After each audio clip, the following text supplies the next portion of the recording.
هذا منتج يوناني، تمام. هذا منتج يوناني اسمه الكور، ستاندر امريكي، منتج ممتاز جدا، مجرب ما عليه اي مشاكل. 5 متر و80 سم الطول بتاع الماسوره. اما الصغيره هذا الفرق بينها، هذه بتكون التمديدات الداخليه دي اللي بتساهم تتطعج زي الشكل هذا حسب الاشكال، حسب يقال الفني. ده الفرق بين الطويله وبين اللي هي المدوره. هذه منتجات مزوره ومقلده في السوق. المنتجات المزوره هذه خطره جدا بسبب اختناق، بتعمل حالات بتاع تسمم. المنتجات الاصليه فريون يعني قصدك؟ في الفريون، نعم. عندنا هذه هانيويل، معروفه شركه امريكيه معروفه عالميا، وفي المملكه هنا نمره واحد. بس مع الاسف الشديد في بعض التجار بيجيبوا منتجات مزوره مقلده. هسه عملوا سيفتي زياده، تامين، عمل الكود ده. اي اسطوانه يكون فيها الكود ده بيتعرف اذا كان المنتج مقلد ولا اصلي. ال 410 دلوقتي في المستقبل هيكون بديل الفريون ال 22. الفريون ال 22 اللي هو بيستخدم للمكيفات في البيوت العاديه كلها، الثلاجات كلها، هيكون بديل له في المستقبل. الغالب اللي هو ده 410. ايش ميزته؟ لا الضرر. الستاندر هذا بتكون التمديدات السابقه اللي هي بتكون مثلا مونات، هذا ما بتطعج، بتكون ستاندر. الطول بتاع الماسوره بيجي يعني دلوقتي عندك مشكله الظاهر بتاعت الاحتباس الحراري، فكل شويه بشوفوا الفريون اللي اخف ضرر على طبقه الاوزون، فال 410 اخف. هذا للغسيل، الدائره بتاعت التبريد كامله بعد فتره بتكون توسخ، هذه فيها زيت او ساح وكده، فده منتج للنظافه. هذا اللي بعد ورا الكمبرسورات بتجي، في احيانا بتجي ثلاجات بتاعت عرض، احيانا مكان حاجات سكرين، بيختلفوا بين الفريون 404 وال 407. المكيفات سبليت، تمام، والشباك الصحراوي من المتحرك اللي هو احنا بنقول عليه المكيف البرج لغايه ال 12 حصان، تمام. عندنا برادات الميه، الثلاجات المنزليه، الفريزرات الافقيه والراسيه، الافران، تمام. غسالات الصحون والغسالات الملابس، مكاوي، مكانس. ده قسم الاجهزه المنزليه عندنا. كم سعرها هذه؟ دي عامله حوالي 750. طيب ممكن تتكلم وش صناعتكم يعني وش؟ عندنا الافران في تركي وفي مصري. الثلاجات عندنا برضو في صيني ومصري. الشركة اسمها ثيرموبريك، شركة عالمية يابانية، لها مصنعين، مصنع بتايب مصنع باستراليا. هي اخر ما توصل له العزل، المنتج العزل في على صعيد كل شيء، ابنيه تجاريه، ابنيه سكنيه، وات ايفر. ثيرموبريك هو عباره عن ماده اسمها كلوست سيل، اسمها بولي اوليفين فوم، فيزيكلي ايراديشن، مصنعه بالفيزيكلي ايراديشن وليست كيميكلي، ما بتفتفت يعني. بنحط فيها البايب وبتحفظ مسامات البايب، بتحفظ عزل البايب من اول نقطه لاخر نقطه. عزل الحراري بتحمل لناقص 80 لزائد 100. منتج رائع، بنصح فيه اكيد هيدي للمواسر الخارجيه عندنا وللمواسر الداخليه موجود، كمان للدكت الخارجي وللدكت الداخلي. شوفوا هذا دكت داخلي وهذا دكت خارجي، وهذا المواسير الكبر بايب.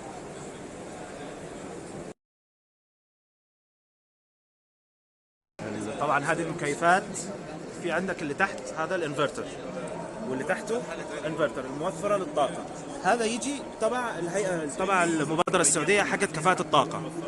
طبعا هذا وهذا معدل استهلاك الطاقه حقهم 13.8 اللي فوق، واللي تحت 13. هذا اللي يجي تحت اللي هو اسمه السيك، هيئه كفاءه الطاقه السعوديه. وهذا المنتج يعني برودكت ثاني، هذا مصنع في السعوديه وهذا مصنع في الصين.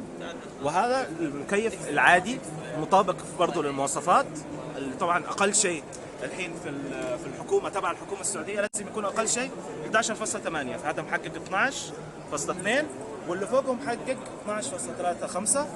هذا صناعته كوري وهذا صناعته صيني. طبعا الضمان حقهم الضمان ستاندرد حق وزاره التجاره، 2 شامل و5 سنين على الكمبرسور. وطبعا كارير زي ما يقولوا احنا اللي اخترعنا التكييف، يعني كارير هي اللي اخترعت التكييف. طيب وش الفرق بين العادي والانفرتر؟ الكمبرسور حق الانفرتر يكون كهرب ديجيتال، يعني اللي يدخل يتحكم بقوة الكمبرسور، يشتغل أقصى شيء وأقل شيء على حسب احتياجه بالضبط من التبريد. لكن العادي يشتغل ويفصل إلين تروح درجة الحرارة، بعدين الثرموستات يقرأ درجة حرارة أقل، بعدين هو درجة حرارة أعلى في الغرفة، فبعدين يرجع يشتغل مرة ثانية. فهذا يستهلك طاقة ويستهلك كهرب أعلى. لكن الانفرتر يكون شغال على أقل جهد كهربي ممكن، ويحافظ على درجة حرارة الغرفة. أول ما يحس إنه درجة حرارة الغرفة ارتفعت شوي هو يشتغل، بحيث إنه يكون في ليفل معين يطلع الكمبرسور، ما يطلع للفول مود مرة واحدة، يطلع شوي شوي ستيدي ستيت، يفضل ثابت محافظ على الثبات، اللي يكون الثبات بحيث إنه ما يستهلك. يفرق في الفاتورة حقت الكهرباء مع كل قومة كمبرسور. الكمبرسور لما يقوم يشتغل يستهلك طاقة زيادة دائما، فهذا ينعكس وين؟ على استهلاك الكيلووات بر اور، اللي هو اللي تتحاسب عليه من الحكومة، سواء 18 هللة ولا 30 هللة، هذا الحكومة تحاسبك عليه كيلووات في الساعة. طيب هذا كيف؟ ليش موفر للطاقة؟ لأنه ما يقوم مرة واحدة، يقوم شوي شوي ويستهلك كهرباء، يعني نبضات كهربية، بحيث أن تقوم الكمبرسور عشان يشتغل. فهذا مبدأ توفير الطاقة حق الانفرتر بس. وطبعا المكيفات هذه متوفرة عند الموزعين المعتمدين حقنا، سواء كان في الصندوق الأسود، الشتاء والصيف، البسام، من عندنا في محلات صغيرة موجودة عندهم المكيف، أو ممكن يشترونه من عند، أو يعني تطلبونه إذا في كميات، إذا كان مجموعة طبعا في سعر خاص للكميات.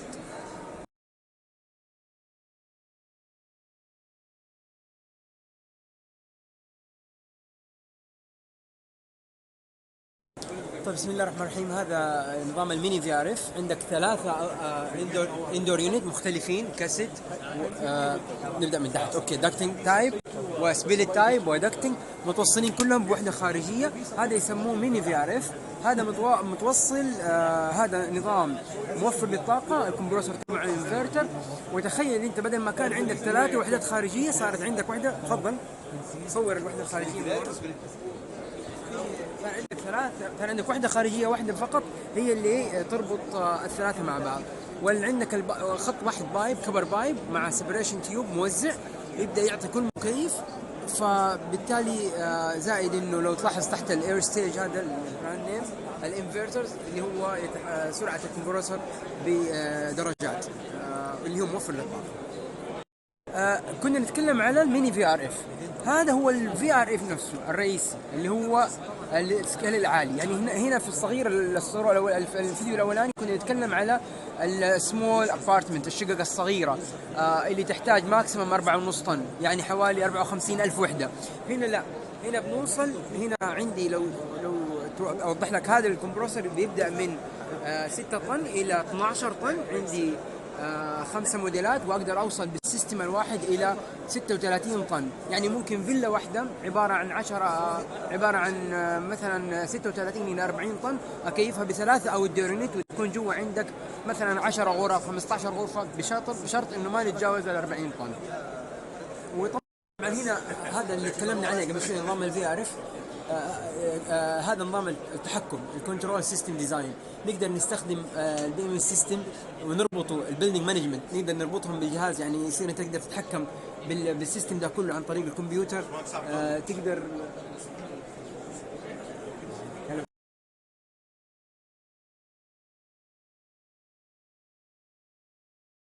الهايسنس مصنع صيني مضمون 2 شامل و5 سنوات للكمبرسور، وعنده لاين كامل من الاجهزه، مكيفات سبيلت، مكيفات شباك، ثلاجات صغيره، ثلاجات برضه كبير، شاشات، عنده كل شيء من الاجهزه.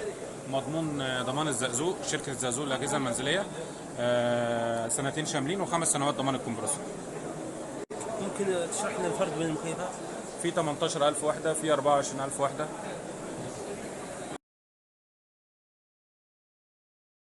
طبعا انا بعرفكم على شغله الطابقه الخليجيه.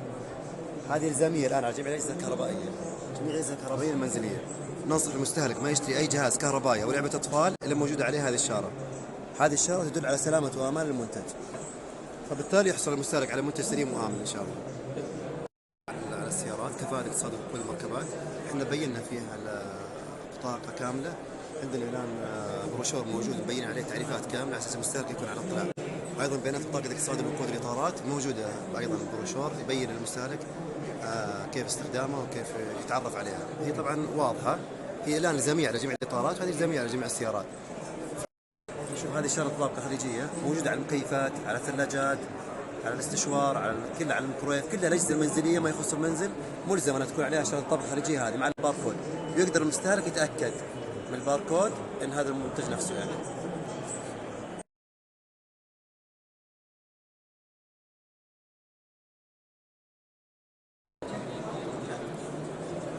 هذه عازل حمامات.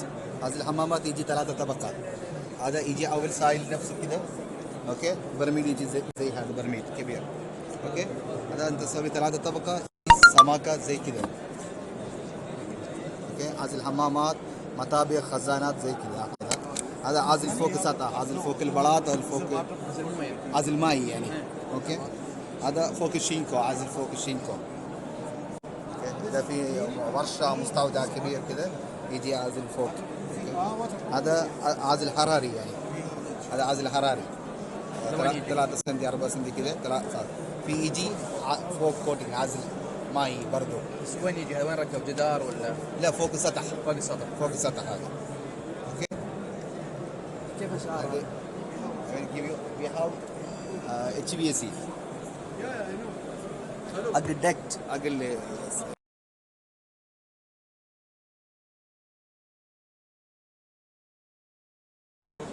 بسم الله الرحمن الرحيم. شركة كنوف شركة ألمانية عمرها حوالي 100 سنة، بتصنع عوازل الصوف الزجاجي. الصوف الزجاجي بيعزل صوت وحرارة لأنظمة التكييف والتبريد، للبارتيشنز، الجبسن بورد، الواجهات الخارجية، الخيم. طبعا كل وجه مختلف، تمام، بيحفز أو بيقوي خاصية مختلفة. الوجه الأسود لعزل الصوت، الوجه الألمنيوم لعزل الحراري، وبيكون مضاد لتسريب تكاثف المياه. يعني أي تسريب او منطقه ممكن يكون فيها تكاثف للمياه، وجه الالمنيوم بانواعه المختلفه بيحميه من انه هاي المياه تتسرب لداخل العزل. في عندنا تكنولوجيا جديده اسمها ايكوس تكنولوجي. هاي التكنولوجيا هي عباره عن عزل صوف زجاجي خالي من المواد الكيماويه او اللي فيها فينر فورمالديهايد المسبب للسرطان.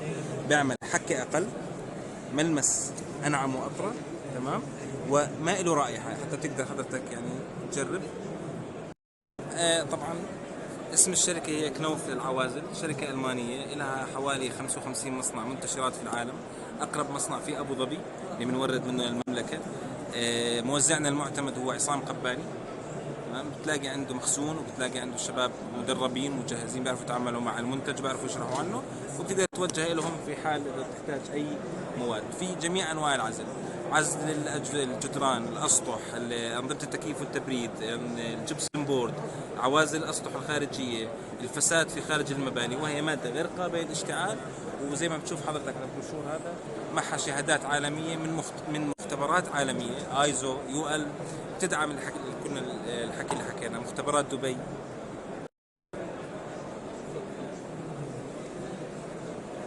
فايبرين انسوليتد دكت تكنولوجي، هاي اجينست GI ورك مع الانسوليشن. تيجي بانل بلس اكسسوارز بنعملها فابريكيشن داخل السايت او في ورشه، وبتورد للمشروع، والمقاسات تبعها نفس المقاسات الموجوده للGI، فبتتركب بكل سهوله ويسر، وهي تمتاز بخفه الوزن وسرعه العمل ونظافه الشغل وسهوله التعديل في الموقع. المنتج بتاعنا منتجات الطين المعالج، مصنعة من الطين والرمل وبودرة الحجر. هي المادة مميزة ان هي مقاومة للحريق من الدرجة الأولى ومقاومة للمياه، وخفيفة الوزن وسهلة التركيب وسهلة القص. طبعا هي بتيجي عبارة عن ألواح بتختلف السماكة من 2.5 مللي إلى 6 مللي. كمان قابلة للانحناء على الأشكال الدائرية. وطبعا زي ما انت شايف في منها الوان مختلفه واشكال مختلفه، زي ما احنا قلنا منقسمه الى اشكال الحجر واشكال الخشب واشكال الجلد واشكال الطوب او الطوب الديكوري او الطوب الاوروبي اللي هو هنا هذا. في عندنا خط انتاج برضو جديد بيطلع الاشكال ثلاثيه الابعاد، وفي مقاسات تانية مختلفه زي الترافرتين ده برضو بيجي بمقاس متر 22 في 280 قطعه واحده. طبعا تستعمل داخليا وخارجيا على الحوائط على الارضيات على الاسقف، بس طبعا كارضيات يفضل ارضيات خارجيه لان سطحها خشن. منتج الطين المعالج سماكات تبدا من 2.5 مللي باشكال مختلفه. عندنا اشكال الحجر هنا، عندنا اشكال الترافرتين واشكال الحجر المنوع من هنا. مثلا عندنا الجلد، عندنا الخشب، عندنا الطوب، عندنا مقاسات كبيرة توصل مثلا إلى 280 في 140 ومقاس منها أصغر شوي يجي لوح كامل بالشكل هذا. ميزة المنتج إنه خفيف الوزن، سهل التركيب، ما يسبب حمل على المبنى، سعره يعتبر جدا منافس للحجر وغيره الموجود في السوق. يجي بألوان متعددة ومختلفة، كل الألوان طبيعية 100% طبعا، مستخرجة من تربة الأرض، من 4 ألوان من تربة الأرض، يستخرج منها جميع الألوان المعروضة هنا. من مزايا المنتج أنه يركب على أي سطح، يركب ممكن على خشب، يركب على ألمنيوم، يركب أيضا على أنظمة العزل الحديثة الموجودة اللي هي الفلين بالسمكات المختلفة 8 وال10 سنتي بدون أي أنظمة سابقة له. يركب فقط الفلين، يجي مباشرة الغراء، والمادة يكون الفينيشنج مختلف وجديد، ويكون فيها إضافة معمارية للمباني. طبعا مثل ما نعرف أنظمة العزل اللي موجودة حاليا في مشاريع وزارة الإسكان وغيرها جالسة تستهدف الأشياء هذه لأنها تقلل لها في الوقت وتقلل لها في التكلفة أيضا. في عروض وسرايا إن شاء الله. وفي عروض يبشرون بالسعد ما عليهم. الله يعطيك العافية. الله يحفظك.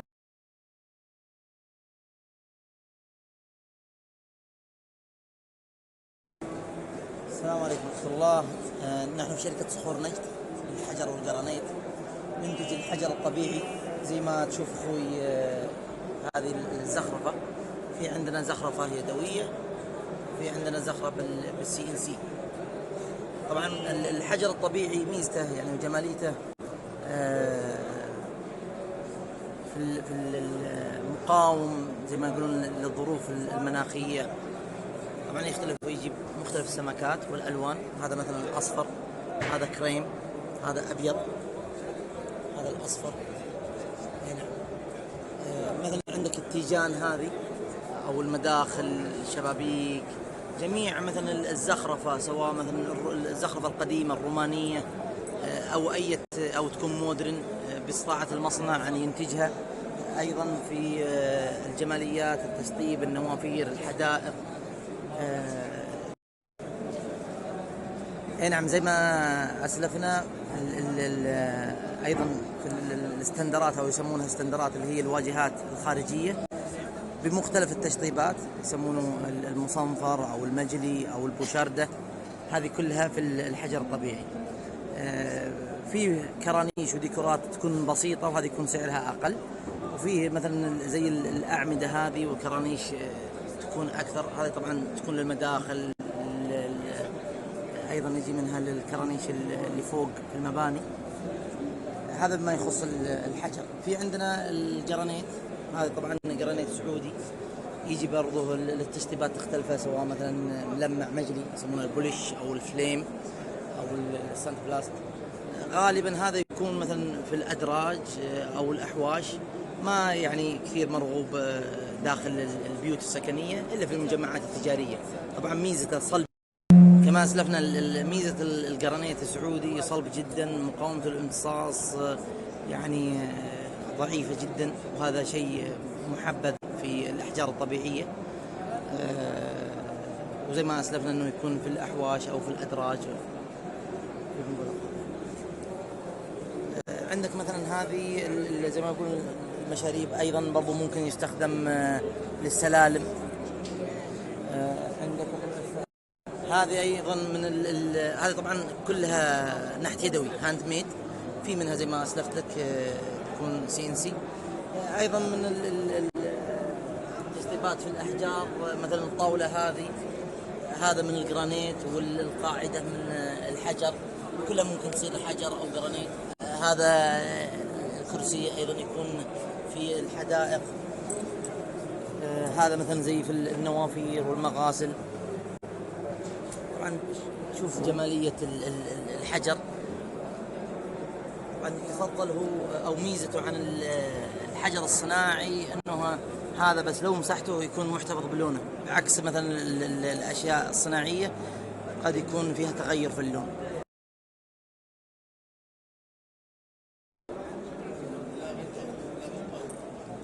طبعا هذا بلوك التلبيس نعتبر من الافضل، عرضه 2 سنتيمتر. طبعا لما تيجي تحط الاسمنت تعلقه على الجدار عندك الفراغات هذه عشان الاسمنت يمسك كويس، حتى لو علق عليه تلفزيون او اي شيء حيكون يعني ثابت مستوى. طبعا هذا كله فخار، مو انه تلوين او شيء زي كذا، فخار يعني مو تلوين او شيء زي كذا، كله هذا فخار. اما التلوين يجي هنا عندك التلوين في الرصاصي وفي الاسود وفي الاحمر وفي هذا اذا كنت تبغى المكاتب والاشياء هذه. طبعا عندنا هنا اللي هي الانواع المشبات، وعندنا الطين الحراري اذا تبغى تسوي مشب بدل ما تجدد البلوك كل فتره وفتره يطيع عليك البلوك. تسقط المواصيل، بعدين تجيب الخرسانه، بعدين تجيب الاسمنت، هذه 3 أشياء، بعدين تجيب الخشب، هذه 4 أشياء، بعدين تجيب العماله، هذه 5 أشياء. بلك الانابيب طبعا فيه براءة اختراع فيه، يتشكى دائما الناس من الوسيله القديمه اللي هي تجيب اول شيء. فلما جبنا بلك الانابيب حطينا هذا كعرض بسيط، تجيب البلكه تحطها زي كذا كعرض افضل. هنا موجود ينبني على نفس مجال البلكه نفسها، مقاسها 20 في 20، تفتحها على بعض تطلع المواصيل الى السقف ويحميها عازل حراري، وعندنا فيها براءة اختراع وفيها مقاسات معينة، في ال 20 وفي ال 15 وفي ال 5 وفي ال 10، وبنفس الوقت عندنا شهادات من هذه اخذنا من عندهم كلها شهادات اللي هي وزارة الإسكان، وعندك وزارة الشؤون البلدية والقروية، وزارة التعليم، وزارة الصحة، وزارة النقل والدفاع المدني، والشركات المعروفة سواق المزرعة، بندا، برجر كينج، يعني KFC، الدانوب، دكتور كيف، كل هذول يبنون من عندنا. ف يعني الحمد لله هذا شهادة كافية انهم واثقين بالمنتج حقنا. ما شاء الله تبارك.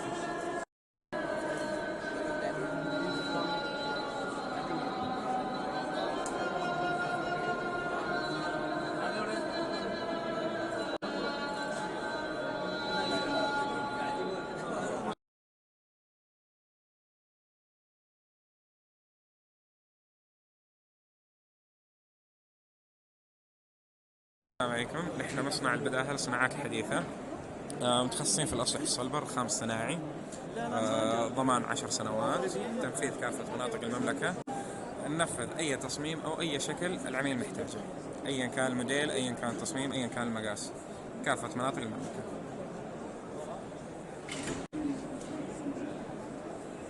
بالإضافة أنه طبعا المنتج سعودي 100%. هذه موديلات جديدة، رخام موشح يعطيك منظر كأنه طبيعي.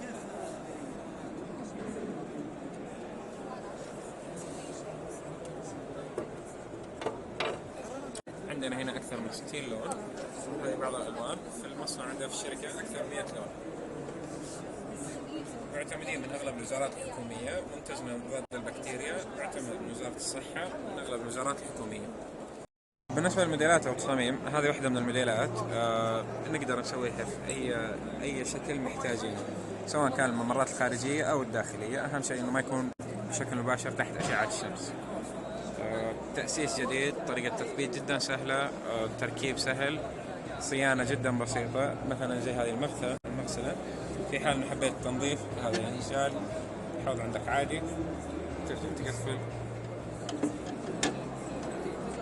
موضوع بسيط.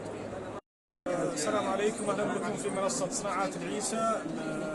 هذه احد المنتجات اللي ننصح دائما العملاء باستخدامها، اللي هي منتجات هيتاشي المعروفه بجودتها العاليه. تعتمد وحداتها في اكثر من منتج، من 24 و 18 وحده، مواصفات عاليه في تقليل استهلاك الكهرباء. هذه الوحده الخارجيه وهذه الوحده الداخليه تعتبر من الوحدات النخبه اللي نوصي عملائنا باستخدامها واقتنائها في الوحدات السكنيه. زائدا عليه الوحدات المتقدمه المتطوره اللي هي وحدات الانفرتر التي تساعد في تقليل استهلاك الكهرباء بشكل كبير، ونوصي العملاء باستخدامها. وهذه تعتبر من الوحدات النخبه المتطوره واللي تم اطلاقها عام 2019 2018. وهذه برضو الوحدات الكرافت التقليديه، تقليل استهلاك. هذه الوحدات برضو نوصي عملاء باقتنائها لجودتها العالية، علما يعني انها برضو موافق عليها من مبادرة اجهزة التكييف عالي الجودة. هذه المنتجات جميعها، فلذلك دائما نوصي العملاء باقتنائها لجودتها العالية في تقليل استهلاك الطاقة الكهربائية واقتنائها في المساكن السكنية للمواطنين.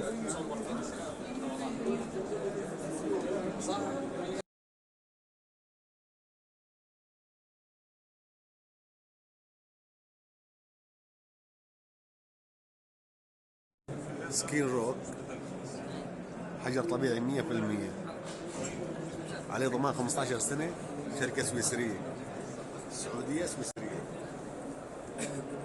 الفرع الرئيسي في الدمام، يشتغل معك إنارة، يشتغل معك مطفي، أرضيات، ديكورات. طبعا هذا مقصوص من حجر، مقصوص من نفس الحجر كامل، ليزر يقص القشرة كاملة من الحجر، وعليه ضمان سويسري من المصنع نفسه 15 سنة، ويصلح ديكورات، أرضيات، جدران خارجي وداخلي بعد.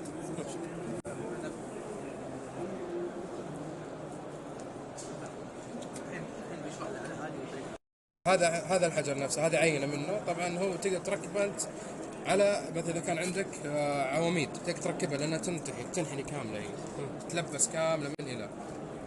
وقصها طبعا 2 ملم، ونحط عليها معجون خاص فيها على التركيبات.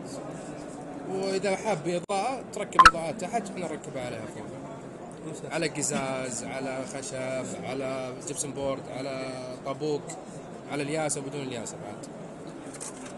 طبعا الضمان اللي عليها مقاوم حق الماء، شقات اذا صار لها، او اذا صار عليها ستين مثلا تجمع عليها اوساخ او شيء زي كذا.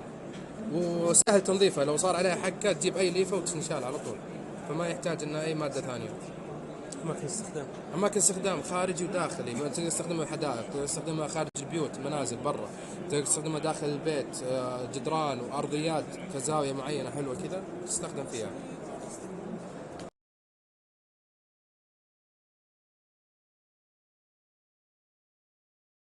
عندنا اللي هو البورسلان، عندنا تقريبا لها 60 و60، عندنا 3 مقاسات 60 و60، 60 ومتر 20، 40 و80. تستخدم للواجهات، كل موديل عندنا لها 4 وجيه بحيث انها تكون طبيعيه. اوكي، عندنا بديل الحجر، بديل الرخام، بديل الجرانيت. لو تتفضل هنا معانا.